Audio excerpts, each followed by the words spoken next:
I still remember holding that post-nuptial agreement in my hands 5 years ago, feeling like I had just been slapped across the face by the woman I loved. She wanted to protect her money, her assets, her precious inheritance from someone like me, a guy who made $72,000 a year while she pulled in six figures without breaking a sweat. I signed it thinking love would be enough. I was wrong. But here is the thing about hitting rock bottom. Sometimes it is exactly where you need to be to build something real. Before I tell you how a piece of paper destroyed my marriage but built my fortune, let me know where you are watching from. Hit that like button and subscribe, because this story about pride, ambition, and sweet karma is one you will not want to miss. Now let me take you back to where it all started. I met Diane at a charity gala 3 years ago. My startup had donated some tech support for the event, and I was there representing the company, nursing a glass of cheap wine and trying not to feel out of place among people who wore watches worth more than my car. She walked up to me during the silent auction, pointing at a painting I had been staring at. A coastal scene, all blues and grays, waves crashing against rocks. She said it reminded her of Maine, where her family had a summer house. I told her it reminded me of the screensaver on my laptop, because that was the closest I would ever get to owning waterfront property. She laughed. Not the polite, rehearsed laugh of someone being nice. A real laugh. We talked for 2 hours straight that night. She told me about her job as marketing director at her family's real estate development company, about her dreams of creating affordable housing projects that actually looked beautiful. I told her about code, about algorithms, about the satisfaction of solving problems that existed only in lines of text. She did not look bored. She did not check her phone. She listened. Diane was 31, 3 years older than me, and she carried herself with this effortless confidence that I found magnetic. She wore a navy dress that night, simple but clearly expensive, and when she smiled, her whole face changed. She was not just beautiful. She was interesting, smart, engaged with the world in a way that made me want to be better. We started dating a week later. She picked the restaurants, always upscale places where the menus did not have prices, and the waiters knew her by name. I would reach for the check, and she would wave me off with a smile. "I invited you," she would say. "Besides, I can afford it." At first I thought it was generous. Later I realized it was a pattern. She liked being the one with the power. The one who decided where we went, what we did, how we spent our time together. But I was in love. Head over heels, seeing the world through rose-colored glasses in love. 6 months in, I drained half my savings to buy her an engagement ring.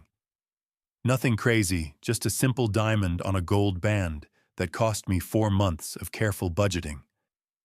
I proposed on a beach at sunset because I am apparently a walking romantic cliché. She said yes. She cried. She told me she had never felt so loved. We got married in a small ceremony. Her family paid for everything because, as her mother put it, we insist. I invited my parents, my brother, and 3 friends from college. Her guest list filled the rest of the venue. 200 people I had never met, all wearing suits and dresses that cost more than my monthly rent. During the reception, her father gave a speech about how happy he was that his daughter had found someone who loved her for who she was, not what she had. I thought it was sweet at the time. Looking back, it was a warning shot. The first 3 months of marriage were good. We lived in her penthouse, a 3-bedroom place in the nicest part of the city, with floor-to-ceiling windows and a view that looked like a postcard. Her family had bought it for her when she graduated college. I tried to contribute to household expenses, but my entire paycheck barely covered groceries for the month. She told me not to worry about it. "What's mine is yours," she would say. Then came the night that changed everything. I got home from work around 7, tired from debugging code that had been fighting me all day. Diane was sitting at the kitchen table, still in her work clothes, with a folder in front of her. She looked nervous. That should have been my first clue. "We need to talk," she said. Those 4 words. Nothing good ever follows those 4 words. She slid the folder across the table. Inside was a post-nuptial agreement, professionally printed on heavy paper, with little tabs marking where I needed to sign. "My family's lawyer suggested this," she said, not quite meeting my eyes. "It is just a formality to protect what I brought into the marriage. You understand, right?" I opened it and started reading. Legal language is designed to be confusing, but the core message was crystal clear. Everything she owned before the marriage stayed hers. Everything she acquired during the marriage stayed hers. If we divorced, I walked away with exactly what I had brought in, which was basically nothing. A 10-year-old Honda Civic with 150,000 miles on it and about $30,000 in savings. My hands were shaking. "If you truly loved me, why would you need this?" She reached across the table, trying to take my hand. I pulled back. "It is not about love, Julius. It is about being smart. My parents insist. They have seen too many people get taken advantage of." "People like me, you mean? That is not fair." "Is it not?" I stood up the chair, scraping against the hardwood floor. "This says you do not trust me. This says you think I married you for your money." "I know you did not." Her voice got smaller.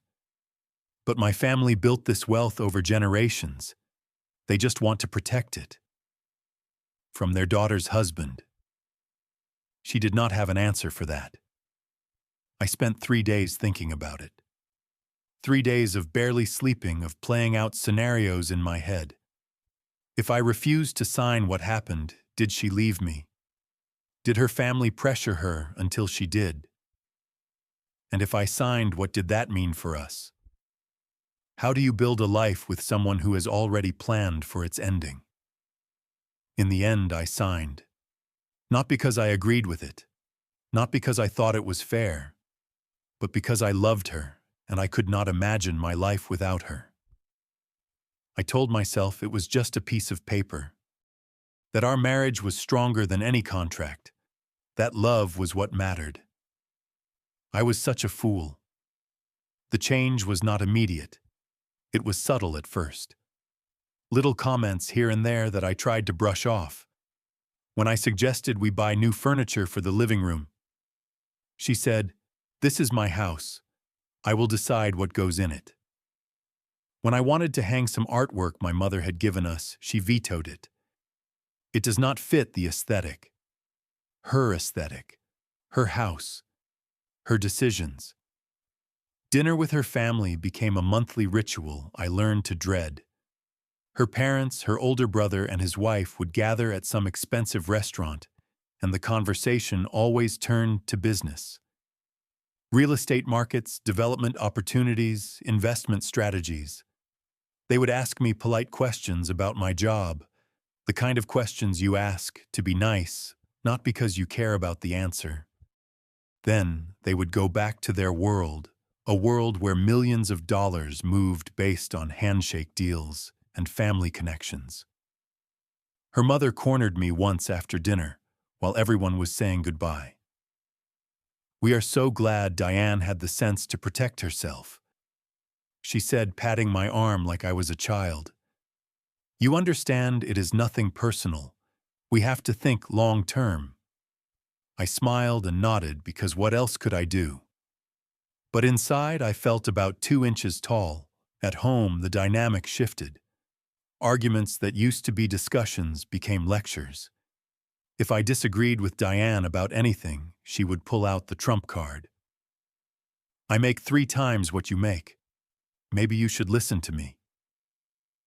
It did not matter if we were talking about where to go on vacation or what color to paint the bathroom. My opinion carried less weight because my bank account was smaller. I started staying late at work, not because I had to, but because coming home felt like walking into a building where I was just a guest, a tolerated presence. I would sit at my desk, staring at code, feeling this gnawing emptiness that I could not quite name. But something else was happening too. Something she did not see because she was not paying attention. I was getting good at what I did. Really good.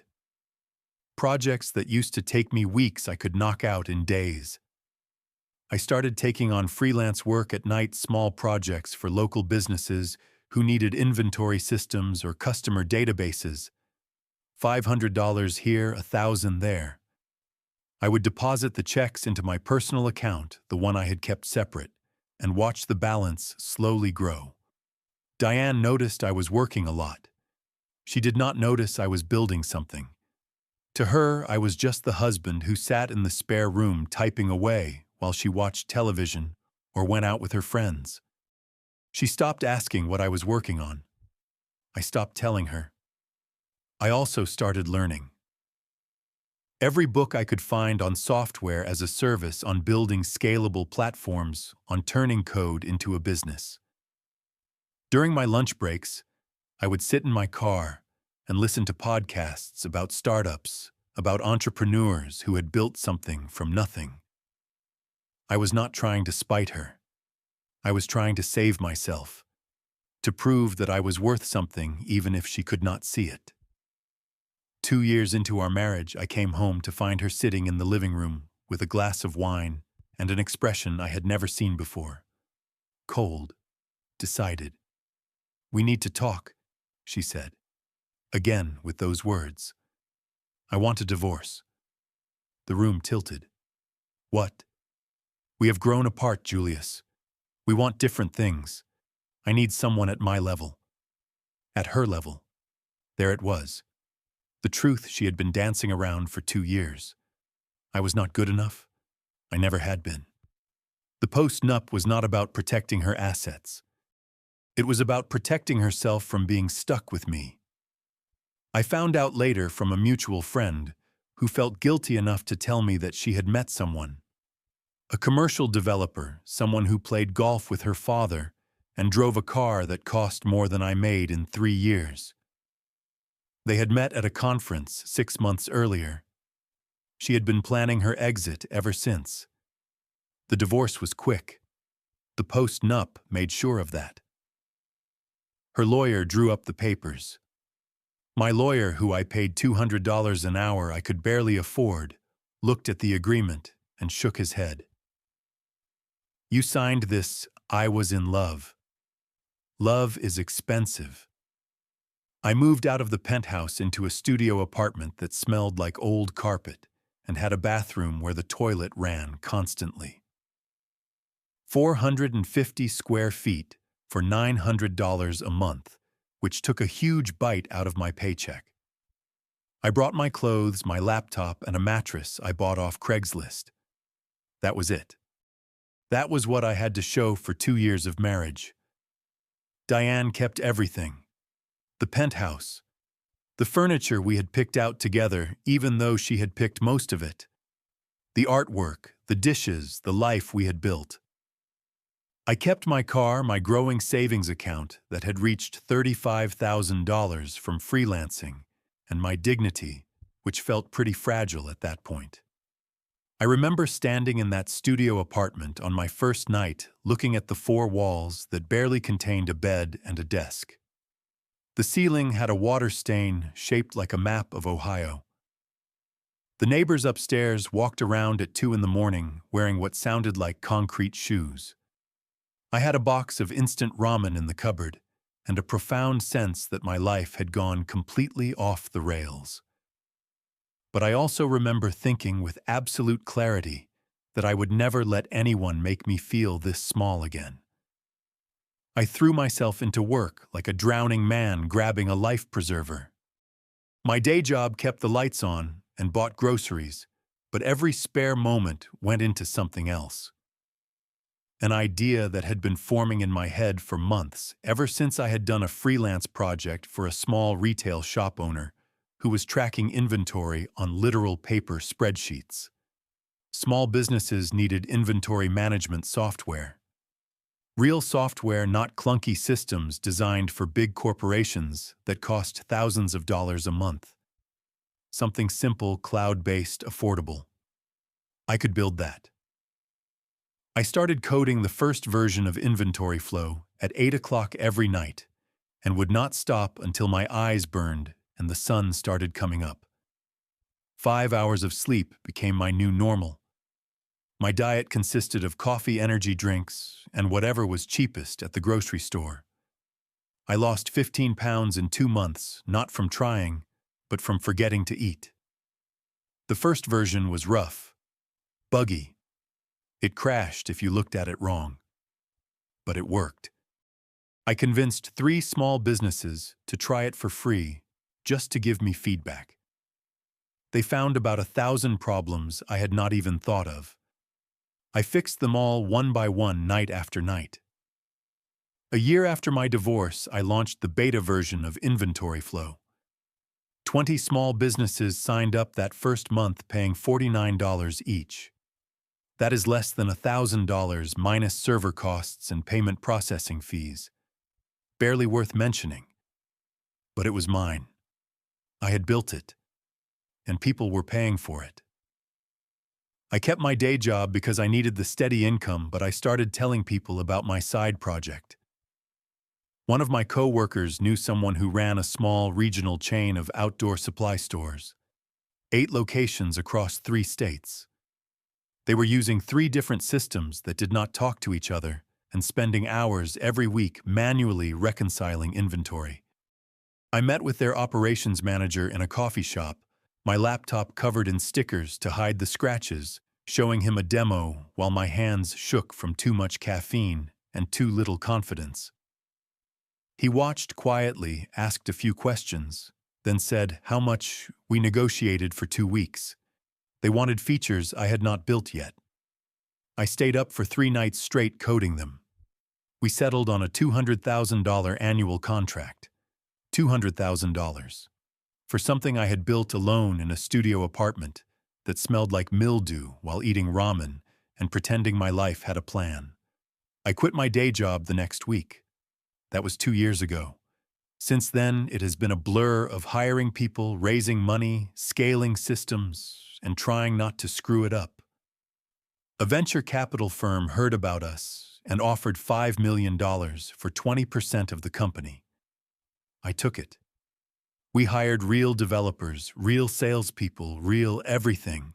We moved into an actual office space.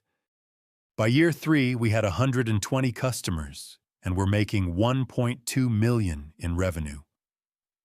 I paid myself a real salary for the first time. $90,000 a year. I moved into a 1-bedroom apartment that did not smell like anything offensive. I bought furniture that was not from Craigslist. I started sleeping more than 5 hours a night. Year 4, the hockey stick growth kicked in. 1,000 customers, $7 million in revenue. We were on lists. Fastest growing startups. Companies to watch. Reporters wanted to interview me. I did a podcast where I talked about building something from nothing, and it got 10,000 downloads. People I had not talked to since high school started sending me LinkedIn requests. Now year 5, we are at $23 million in annual revenue. We have 1,200 customers across 40 states. The company is valued at $80 million, and I own 60% of it. On paper, I am worth $48 million. In reality, it is all tied up in equity, but still. The guy who signed away his right to any of his wife's money is now worth more than her entire family ever was. I bought a house 6 months ago. Nothing crazy, just a 3-bedroom place in a good neighborhood with a yard and a garage. I paid cash. There is something deeply satisfying about owning something outright, with no mortgage, no strings, no one who can take it away. I heard about Diane through the grapevine. The real estate market crashed hard in our city 2 years ago, right when her family had overextended themselves on a massive development project. They had borrowed against everything, convinced that luxury condos would keep selling forever. They did not. Her father lost $15 million. They had to sell the company, sell their properties, sell everything just to cover the debts. The penthouse I used to live in, the one Diane had been so proud of, got sold to pay down loans. I heard she moved into a 2-bedroom apartment in the suburbs, the kind of place she used to drive past without noticing. The developer she left me for bailed when the money dried up. Apparently, he was more interested in her family connections than in her. When those connections became liabilities, he found someone else to play golf with. She works at a marketing firm now. Not her own company, not a family business, just a regular job, making probably $70,000 or $80,000 a year.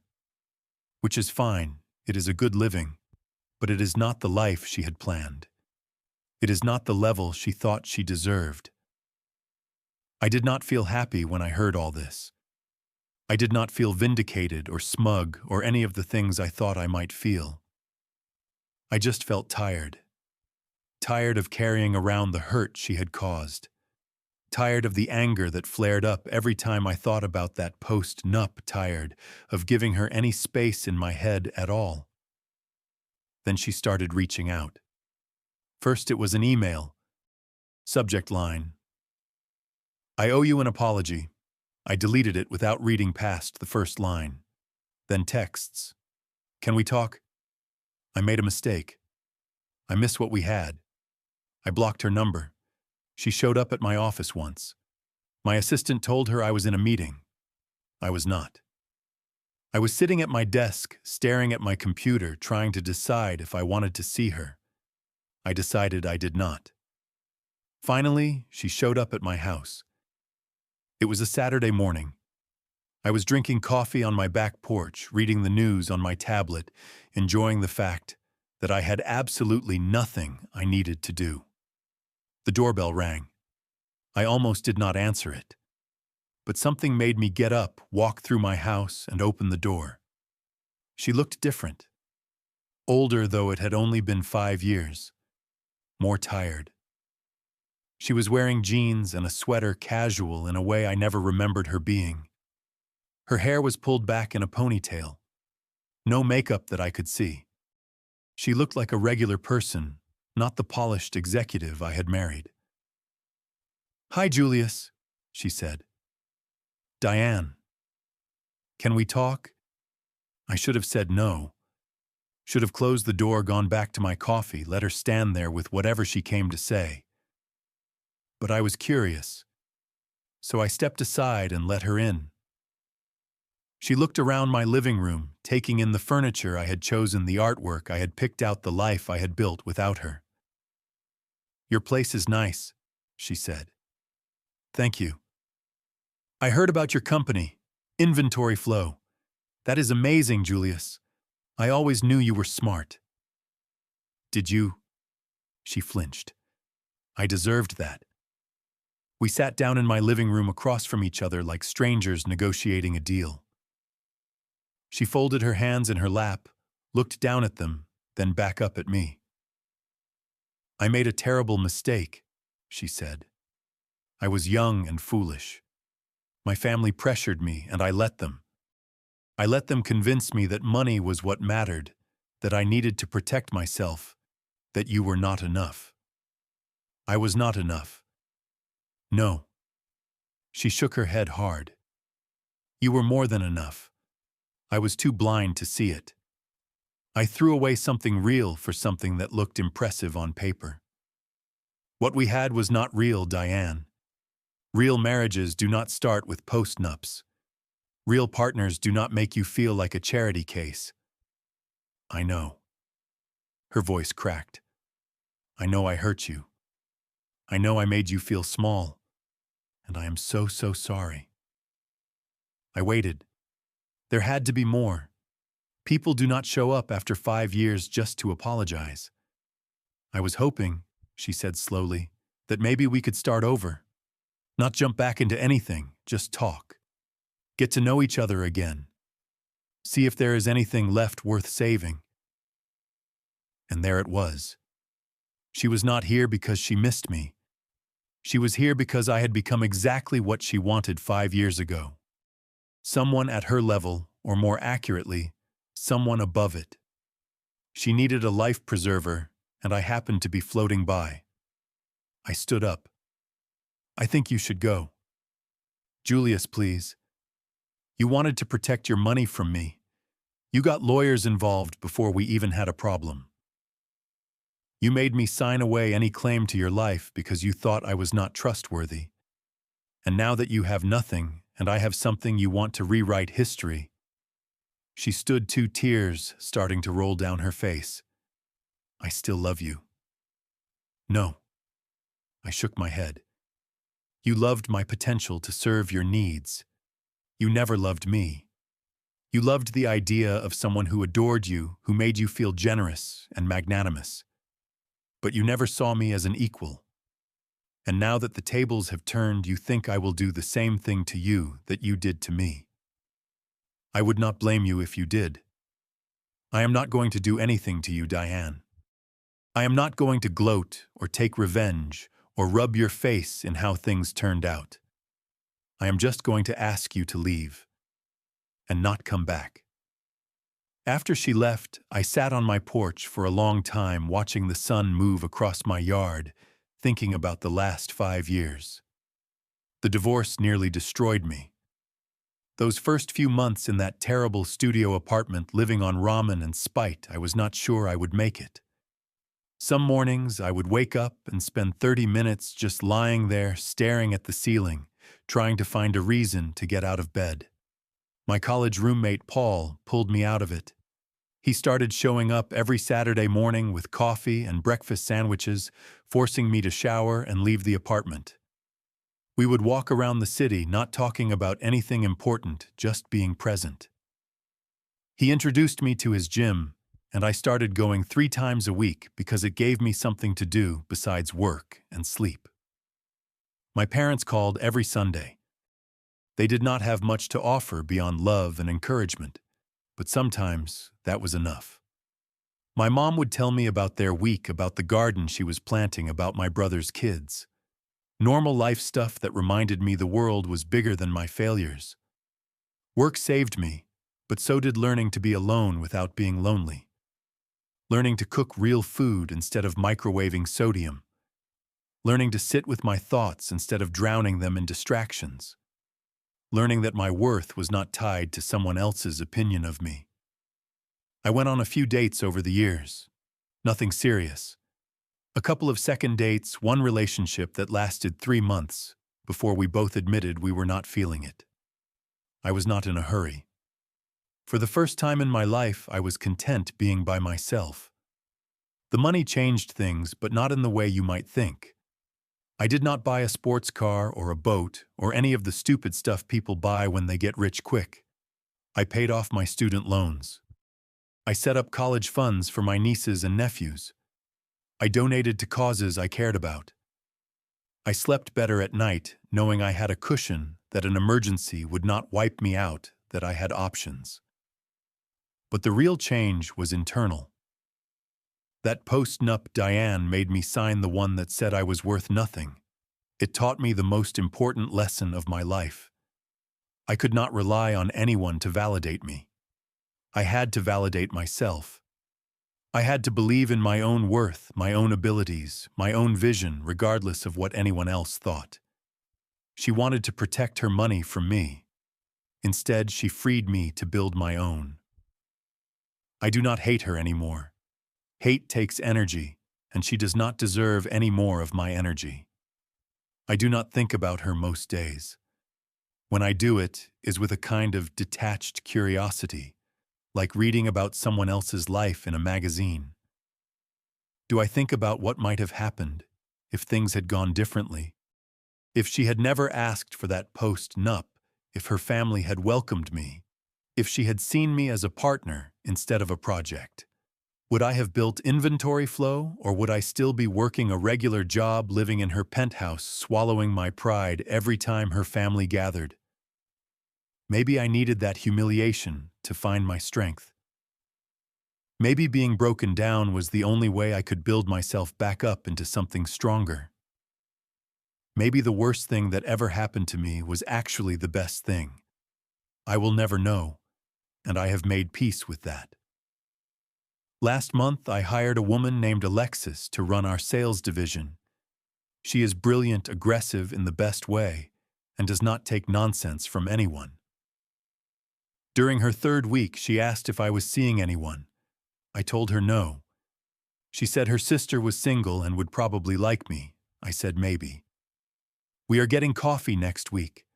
I am not expecting anything, but I am open to possibilities. That is growth, I think. Being able to hope again without needing a guarantee. 5 years ago, I signed a paper that said I was worth nothing. Today, I know my worth.